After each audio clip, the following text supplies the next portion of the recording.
Welcome to the Hydrogen 2.0 podcast, where Alberta's energy story evolves. Join us as we explore what's changed, what's working, and what's next from Edmonton to beyond. Here's your host, Kessia Kopecki.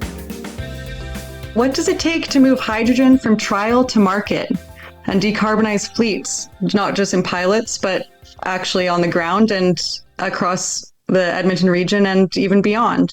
I'm with two people here that are going to help us answer that, looking at a long-standing relationship and partnership between Diesel Tech Industries and the City of Edmonton. I'm here with Heidi Hicks from the City of Edmonton and Rebecca Goldsack from DTI, Diesel Tech Industries. Thank you both so much for being here today. Thanks for having us. Thanks for having us. I'm going to jump right into this. Like I mentioned, you have a very long-standing relationship between the two of you. Probably existent for as long as the Edmonton Region Hydrogen Hub has existed.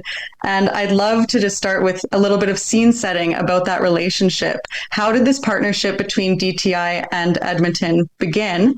And what were you trying to solve with this project that you're working on? This is a great story because it actually started with the Hydrogen Hub 1.0. So it was being incepted in Edmonton, and part of what they were initially trying to do was put tech companies and fleets together to kind of see what the problems are, see what solutions could be circumvented. And that's ultimately, what started our conversation with the City of Edmonton and got us to where we are today. So it's been an exciting journey. I actually heard recently that apparently Heidi and I have had 1,300 emails go back and forth over the last few years. So we've come a long way.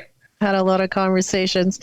Yeah, just on that note, so the City of Edmonton is always looking to advance technology and innovation. So about 4 or 5 years ago, we were approached, as Rebecca mentioned, and we actually had 4 or 5 companies pitch their technologies to us. So at that time, obviously, we were looking at our fleet mix and trying to understand, what's on the market, what could we bring in, maybe some different technologies than what traditionally we've had in the past. So DTI was one of the pitches, and they are Edmonton based, so that was a big draw for us. We wanted to also support local businesses, and just the partnership developed from there. How has this partnership between the two organizations evolved over the years? When we're looking at, initial conversations and now looking at probably closer to the deployment side, can you give me a little bit of a story about that journey? Heidi, would you like to go first? Sure. I mean, I think, as Rebecca can probably attest, I would say the collaboration is the biggest piece. I mean, there's a lot of back and forth, obviously, on the product, how it's developed, what the client needs are. And there's a lot of iterations. I think that's super important. So, going into these partnerships, if you're starting something like this with, a vendor or an OEM, I think that's a big one, the relationship piece first. You need to be working with somebody that is willing to flex and bend also to your needs, with scope's a big deal, so you can't have the world. But I think what I love about our partnership and our working relationship is that there's quite a bit of back and forth on how we improve the technology. So where it started from like 4 or 5 years ago is not what we have in place really today, right? And I would say that's more not on the technology itself, but on the testing and the research and, how it interacts with the equipment to get the best performance we can get. Because at the end of the day, we are serving the client's needs and we're serving the City of Edmonton. So we want as less downtime as possible, and that's our goal. So behind the scenes, there's a lot of back and forth and a lot of meetings to make that happen. It's really that partnership and that collaborative effort. Example of that would be we had released our first version of the user interface system that the operator has. And some of the feedback that we got is, hey, can you make this even simpler for our fleet, our operators to be able to use? So it's just that back and forth of like learning how they do things, how we do things, and really coming together towards that common goal. And, I myself am a born and raised Edmontonian. So, to be able to see our technology out, in Edmonton roads, makes our entire team extremely proud, that we've been able to get to where we are today. And it's really that collaborative effort that has really allowed us to get there. Rebecca, for anybody that's listening that maybe isn't too familiar with your innovations and the technology that you're providing with this partnership, can you tell us a little bit about what this dual fuel technology is? Yeah, so this is the Guardian hydrogen diesel dual fuel technology. So what it is it's a multi-port injection system that allows for hydrogen to go into a traditional diesel engine, and it runs, depending on the load and the duty cycle, hydrogen to replace that diesel molecule. And we really say that it's a cost-effective now solution towards decarbonization, because one of the things that we hear all too often is, range anxiety and the availability of the hydrogen molecule. And so the nice thing about this is that if there's not hydrogen available, you're still running on diesel, and ultimately you're going to, reduce your GHGs in that cost-effective way. Heidi, for context as well, for anybody that's maybe not familiar, when we're looking at DTI's technology and how it's applied to your fleets, what is Edmonton's vision with hydrogen for its fleets? Well, we're looking at a range of technologies that support our fleet. So, and dual fuel is a great one. We're looking at, we have fuel cells, so we have dual fuel technology. We have electric vehicles. So we've got a mix based on what we need. I think the thing that attracted us to the DTI dual fuel technology is that you've got to transition between, where you need to get to and where you're going. So in order to, consume and bring these types of technologies in your fleets, you need the infrastructure, you need the standards, safeties, and codes in place, you need the budget to support the transition, and you need the OEMs to be prepared to have the product online. And you also need the fuel, and not only the fuel in Edmonton, but the supply chain to support the range, as Rebecca mentioned.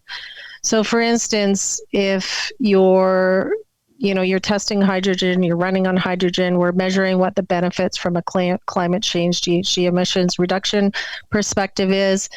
If you need to switch back to diesel, that gives us a very, there's a lot of leverage and flexibility there. Now, to go out and purchase some of these vehicles today can be very costly just to test those type of models. So to me, it's really a transition between, looking at your medium long-term plans in order to see if the technology is what's required for your business. So when we're looking at the journey of this partnership, of this project between the two organizations, where do you think you are in that journey from beginning to end? So this project has been working on for the last couple of years. So far to date, we have given delivery of a waste and transit bus, both to the City of Edmonton. Both of those applications have Cummins ISL engines in them, which is actually a very common engine within a lot of municipal fleets, but especially with the City of Edmonton. So what we are doing now is the testing. We've given it back to them. They are now doing their regular routes. They will be demonstrating that this technology works in the winters and the summers with the different load cycles and test cycles. And ultimately, we're in the data gathering stage for the project. So over the next, 3 months, 6 months, the next year, there's a lot of data that's being collected. Within the DTI system, we collect over 1 million data points a day. So all that data is going to be then given back to the city, and that's going to help them, from an administrative perspective, to see what their GHG reduction was, what the costs are associated with this, and ultimately it's going to really help, validate, what works, what doesn't work, and ultimately it's going to give us the results that we need for this project. I'll just add to that. So really, we're in proof of concept, I would say. We were chatting the other day about, when electric vehicles, came on the marketplace 20 years ago, or maybe even prior to that. And so I think both Rebecca and I reflect and say, thought this would go a lot faster probably than it has. But once you get into it, you realize, you're really developing a product. The technology, I would say, is maybe the easy part. It's all the integration points, as Rebecca touched on, and setting yourself up for success and learning really what else you didn't know along the journey. That's been a big one. Speaking of, when we're looking at lessons learned and some of the challenges that you've mentioned, are there any lessons that might be maybe presenting good opportunities for you now as you approach later stages in this? Well, I'll just point out is, I think, something that's been a huge accomplishment for all of us as partners in this project is that the hydrogen fueling station is up and running, and we're providing supply to a lot of our partners. So, a couple of years ago, we were talking about how do we get supply? How do we supply hydrogen? So we maybe had the technology and we had the fleet in place, but then there was, ups and downs with whether that was purity or just being able to access it. There was a whole bunch of different reasons. So working with Azola, it's been very successful, and we've had a great turnaround with the fueling station, and it's a great thing to be able to offer that and support anybody that's in this space, really, that's involved in the project.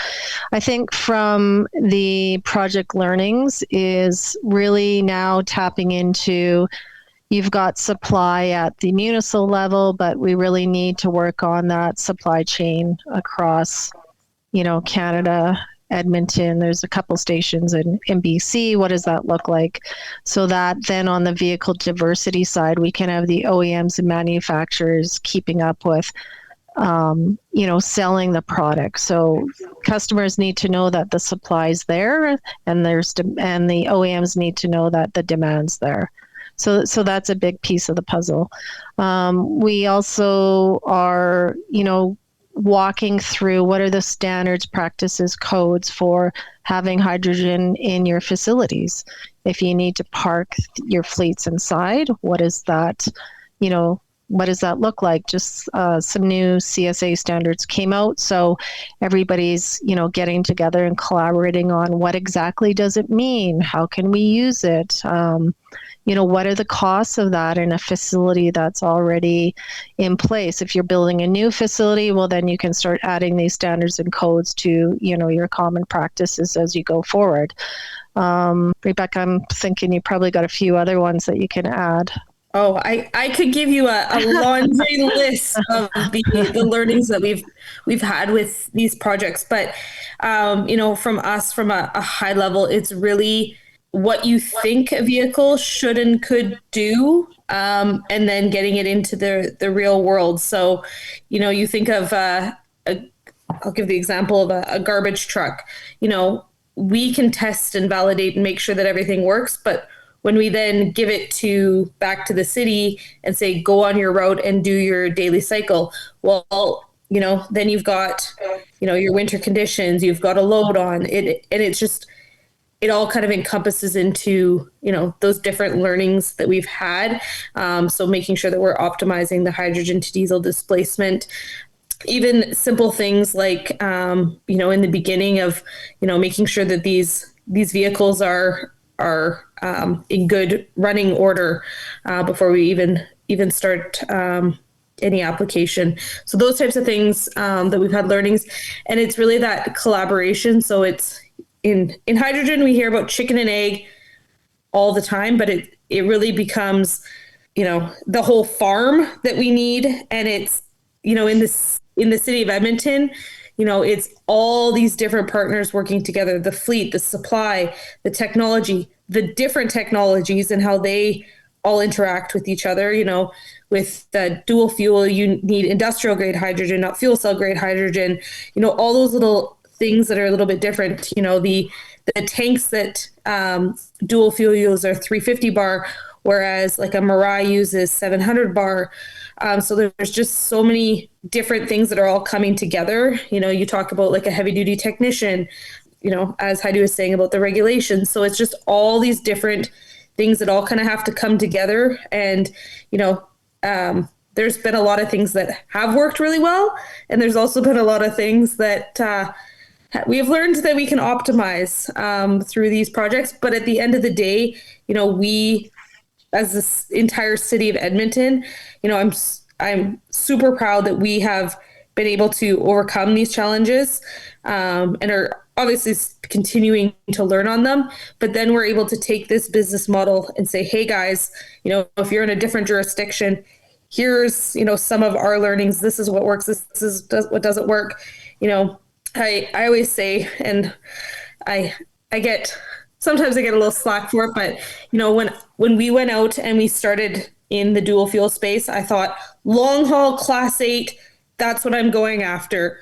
Turned out that was actually the fourth application that we ended up retrofitting with our system, because what actually is a lot easier to do is return to home base, right? It's those fleets that, go out during the day and come home at night, because that's where we're going to get the supply, mitigated as much as possible. So these municipal fleets, that's a perfect example of where we can kind of come together. And then, we've been very fortunate where, the city got their Azola site up and running, and then they were able to add other partners and other organizations that also had a hydrogen vehicle, and they're now able to use that facility to fill their vehicles. So it's ultimately increasing the demand requirements, which is ultimately going to help demonstrate that this system and this ecosystem can work.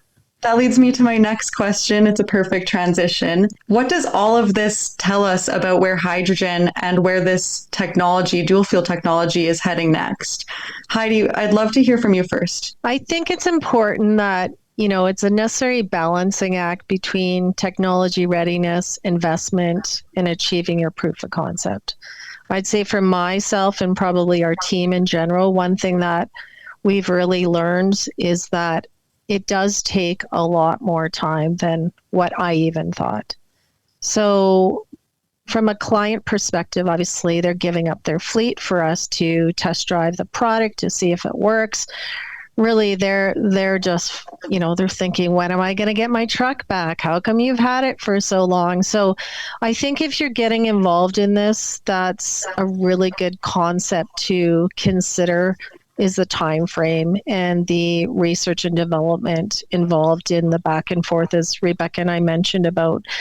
Really, you're on a journey, right? It's developing something, it's testing it, it's making sure it works. There's a lot of back and forth, not only on the technology piece, but then on the operator experience, right? And, can you meet your service deliveries? So that's one piece. We've also had quite a few changes, market volatility, right, with pricing, a lot of government changes, whether it's at the federal world politics level. So that's really shifted the demand and supply commitments that we've had to deal with. Demonstrating, validating that it works. I think Rebecca spoke to that, the research and development, and then just the policy itself on making sure that we're safely, putting this in place and, we can mature and advance in this space. I'm not sure if that answered the question that you asked, though. That answers it perfectly. Rebecca, Okay. Do you have anything else you want to add to this? Again, the question was kind of around, with all of this and your experiences, what does that tell you about where hydrogen is going next? I find this question so interesting because I'll give the example. I went to Ottawa it was probably 18 months ago, and I went into a Conservative caucus meeting, and that conversation, I kind of went going into it going, oh shit, they're going to say no to hydrogen. Like, this is not what they're interested in. And it was so interesting. And because they actually were 110% in on hydrogen, but their reason and rationale was completely different, because ultimately they're trying to figure out, how do we diversify our economy? How do we create jobs? And, how do we get to the next level with this? Where some other governments might say, oh, no, we're doing it because of, GHG reductions. So at the end of the day, this is creating, as we've said before, is, we're creating a whole new hydrogen ecosystem. So, while we have been able to make huge gains, in Edmonton, if you actually, plot out what we've been able to accomplish in the last 4 or 5 years, it is actually very incredible to see. But we also understand it is a race and not a sprint. And that, there's lots to do. But, being able to kind of roll up our sleeves and get into it, that's ultimately what's going to get us there. That will come once, we do demonstrate the proof of concept, and we do have the research to, decipher how the products are working in the favor of the business. So from an infancy stage, we're still, at the beginning of that, right? And to Rebecca's point, we've made a lot of gains, like just to even have a fueling source that's, guaranteed, and to be working with people that make sure that it's functioning properly and it's available. I mean, a couple of years ago, we just didn't have that. So I think just focusing on the fueling station itself, I think, testing the products and looking at the innovation and improvements is going to take a while. Yeah, there's one less obstacle in the way now with that fueling station, for sure. If we're thinking of other jurisdictions, maybe there's another innovator out in the world or another municipality that's trying to do a partnership and advance hydrogen deployment, maybe in Canada, maybe across the world. What's some advice that you would give to somebody that is starting out where you were 5 years ago? From my perspective, I think that being agile to what's happening. So it is not a perfect science. And this is where, once again, I talk about dual fuel and the fact that, if we don't have hydrogen available, you run on diesel. So operational logistically, that becomes a nice feature for a lot of fleets to be able to, keep their existing assets. Another thing is obviously the cost of, a fuel cell vehicle. It can be very cumbersome, whether you're a fleet or a private carrier. So those are a couple key things, is cost, and then time. Heidi's said a couple times here, what we think for time, in a perfect world, that's what we anticipate for time. But there is things, I've not with the city project, but I've done another project where, they have so many assets in their fleet, and they ended up having an accident with one of them, and they couldn't be without. So that ultimately delayed our project 6 months because they had to have another asset. And so, kind of the roll with the punches, philosophy with this, because somehow nothing is going to go, according to plan. But at the end of the day, it's very exciting to see what we have been able to accomplish. So it's really that collaborative partnership. And I have said that all too many times this podcast, but that's ultimately, if an organization is going to be, nope, this is the way we do it, and not, be willing to flex at all, then it's just not going to work from any party. Heidi? Yeah, I can comment on that. I think flexibility in timing and communication. So if I think of timing, your initial scope of your project is definitely subject to change.